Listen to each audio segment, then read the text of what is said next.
know that there was a time when they traded humans for food and monetary values? Yes, I'll be taking you on a journey on the slave trade of the 15th century. Please do well to subscribe, turn on the notification button so that you get to receive our notifications when we drop educative content like this. The transatlantic slave trade was a dark chapter in human history that lasted for over 4 centuries, from the 16th to the 19th centuries. It involved the capture, sale, and forced transportation of millions of African people to the Americas. The origin of the slave trade dated back to the 15th century, during the Age of Exploration. European countries such as Portugal, Spain, Britain, France, and Netherlands began establishing colonies in the Americas and needed a large, cheap labor force to support their economic venture. They turned to Africa, where they found and established slave systems in some regions. The slave trade involved European slavers capturing or purchasing African men, women, and children, and even transporting them across the Atlantic Ocean in brutal conditions on overcrowded ships known as slave ships. Many slaves did not survive the horrific journey, enduring cramped spaces, diseases, and inhuman treatments.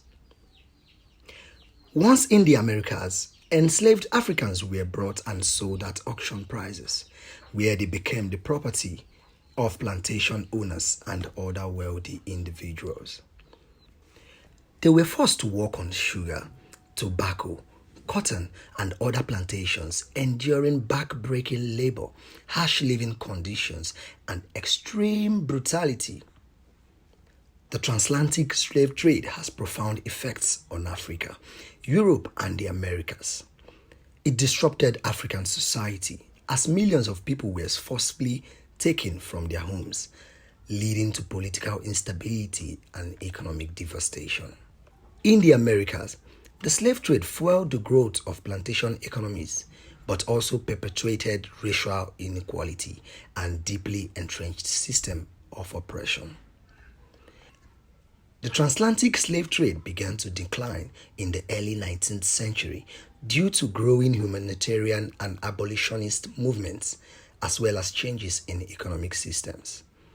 The abolition of the slave trade was achieved through legislation in various countries, culminating in the British Slave Trade Act of 1807, which made the trade illegal throughout the British Empire.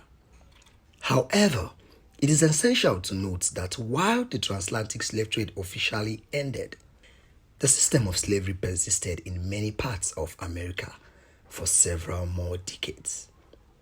The legacy of the slave trade continued to impact societies to this day, with lasting effects on racial relations, social inequality, and cultural identity.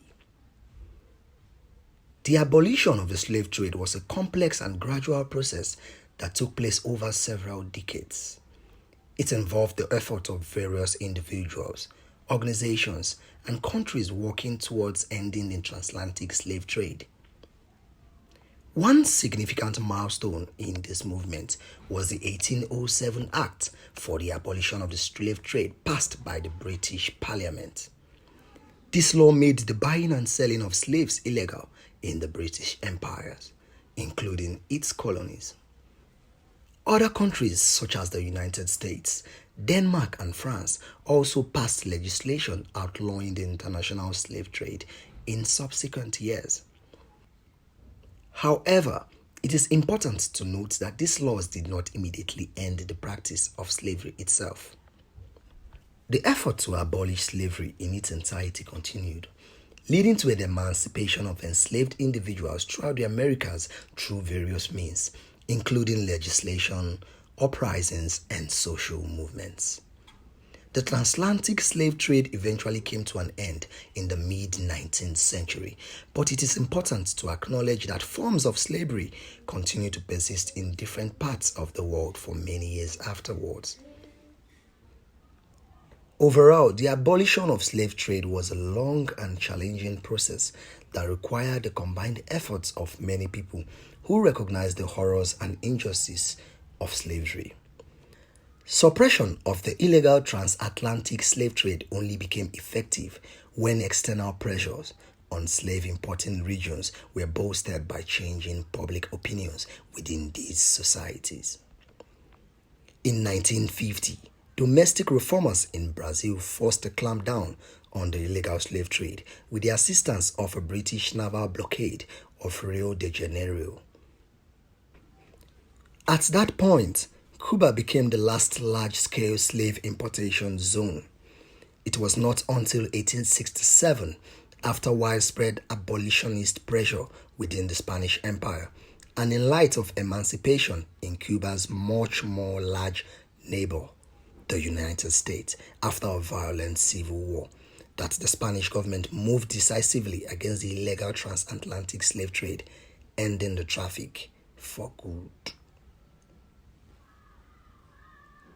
Thank you very much for staying up to this time, and I know you've had a deep insight of what the slave trade looked like.